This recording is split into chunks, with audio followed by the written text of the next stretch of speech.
Hey world, what up? We're going to cover here the Golden State Warriors entering the 2021 NBA season, of their expectations, their downfall, what we can perceive for them to be within this team. As of right now, the Golden State Warriors are the 14th seed in the Western Conference. It is early because there's been around 5 or 6 games for each team in each franchise. So the Golden State Warriors right now have a record of 2 wins and 3 losses. Now, the 3 losses they've lost by blowouts. The debut against the Brooklyn Nets, they got blown out around 20 to 30 points. The next following game against the Milwaukee Bucks, they were down 30 to 40 points. You were able to squeak out a win against the Chicago Bulls by a game winner. And then you were able to take down the Detroit Pistons, who were 0-4 at that time. And then lately now, against the Portland Trailblazers, when the Warriors were quote unquote at home, they were losing by 20 to 30 and they fell down to the Portland Trailblazers. So right now, if you're Steph Curry and the crew, you really got to look into your team of how you can be able to put the pressure off Steph Curry, get other players going, and get the defense to focus more on Andrew Wiggins or more of a Kelly Oubre instead of them just focusing all in on Steph Curry. Now, within Stephen Curry, whenever he's had his running mate, Klay Thompson, you've always seen teams they had to take care of focusing on Klay and Steph. When they had their super team, they had to focus on Klay, Steph, and Kevin Durant. That really elevated Steph Curry, Klay Thompson, and Kevin Durant's confidence, knowing that they can have an off performance one night and they could still blow out a team by 30 to 40 points. Kevin Durant is not on the Warriors anymore. DeMarcus Cousins is gone. Draymond Green is hurt as of right now, and Klay Thompson's out for a second year in a row. That leaves Steph Curry out there on an island by himself, where you do have young players and players who are trying to prove themselves in the league. This is not an ideal match for the Golden State Warriors and Steve Kerr. Like I said before, the Warriors will not make the NBA playoffs. Now, whenever we first heard the news of Klay Thompson going down, they still had a chance to squeak in a 7th or 8th seed. But after further evaluation coming in, and I made a video around a week or two ago, I stated the Warriors are probably going to finish around a 10th through a 13th seed. Somewhere in that range, they're not going to make the playoffs. And I don't want to knock Steph Curry at all. Steph Curry, for me, is a top 12 player all time in the rankings in the echelon of the NBA. Steph Curry, as of right now, this will be his second time missing the playoffs. The first time last season, Klay Thompson was out, Steph Curry was hurt, and it was never an ideal fit. You need Steph Curry playing alongside Klay Thompson together. They're a dynamic duo. They get each other their max potential. But with Steph Curry as of right now, he is 6'3", he's craftier, he doesn't have a high ball usage, and he is not a ball hog. So that leaves us in a weird position with the Golden State Warriors. Let's dive a little more deeper here with Mr. Chris Broussard, Nick Wright, and the crew on FS1's First Thing First. Oh, that's not a fair comparison. This will not mean Steph is not a great player, not an all-time great player. But look, Draymond Green, as good as he is a specialist. He's a great defensive player and playmaker, but he doesn't score. Their second and third best scorers both shot air balls last night. Andrew Wiggins and Kelly Oubre combined to go 7 for 30. All 3 of Oubre's baskets were dunks. I'll give him that. He should be in the dunk contest this year because he can really fly. But outside of that, they don't have anything. James. And listen, a lot of people get carried away. This team was designed to be centered around Klay Thompson and Steph Curry. Nobody expected Klay Thompson to have a year-long ending injury. If this team was stayed as it was with Klay Thompson, like I expected, I said the Warriors would have been a top 3 seed in the Western Conference. No doubt about it. You would have had a starting lineup of Steph Curry, Klay Thompson, Andrew Wiggins at the 3.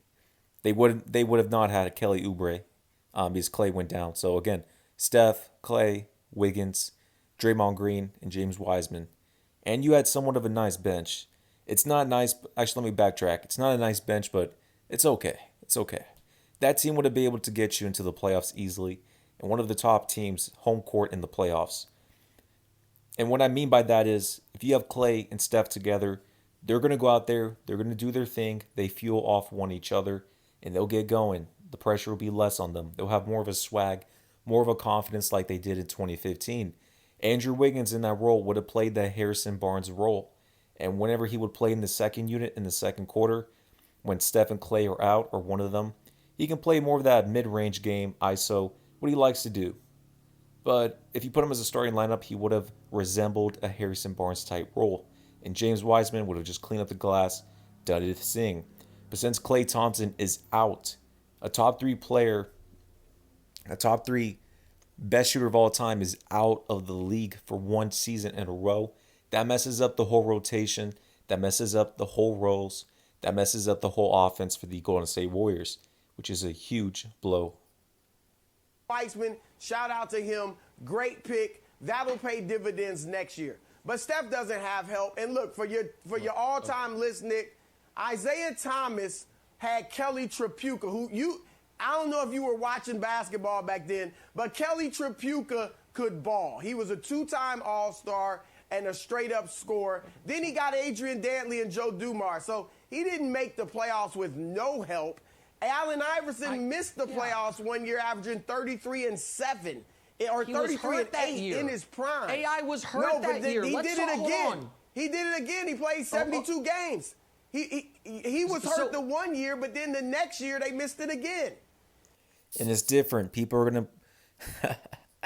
gonna try to go back and forth with Steph Curry and LeBron James. Like, well, in 2007, 2018, LeBron didn't have a second go-to guy. He still made the finals. Listen, LeBron James is a top 4 player of all time. That's way different. And number 2, LeBron James is 6'8" and above. He's a locomotive.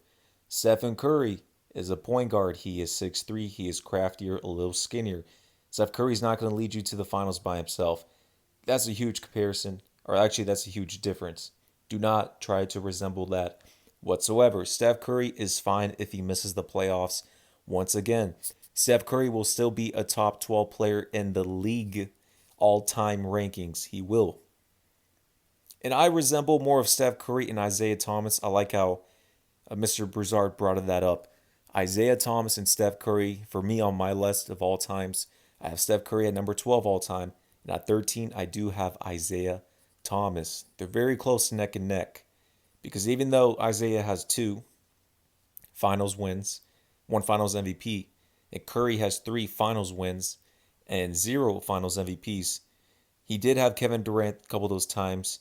So it kind of intermingles and kind of goes half and half. So they're kind of neck and neck when it comes down to it. I like that comparison as of right now. But Steph Curry, he's in a tough position. He does not have a second go-to guy. He does not have a second star on his team. He has a bunch of young cats.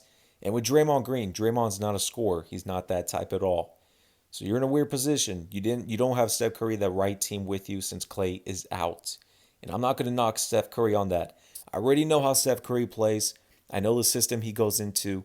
And if you put him in the right system, not too many all-star players, but if it's just with Klay Thompson and some role players, he got his team to 73-9 wins. 73-9 record.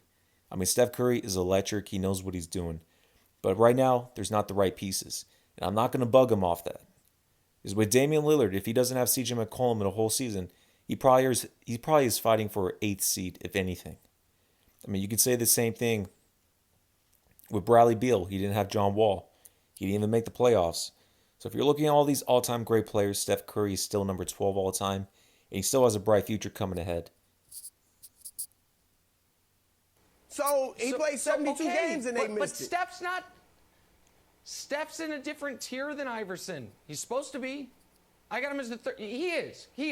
Steph, listen, I love AI. He's making the playoffs in the West by himself. Okay, LeBron didn't make the playoffs 2 years ago without help. He was hurt. They were in fourth. Okay, 17 games. They were in fourth place. They were in fourth place when he tore his groin. Don't give me the LeBron thing. I get he was hurt, but it was only 17 games. Hold on a second. Let's talk about this for a second.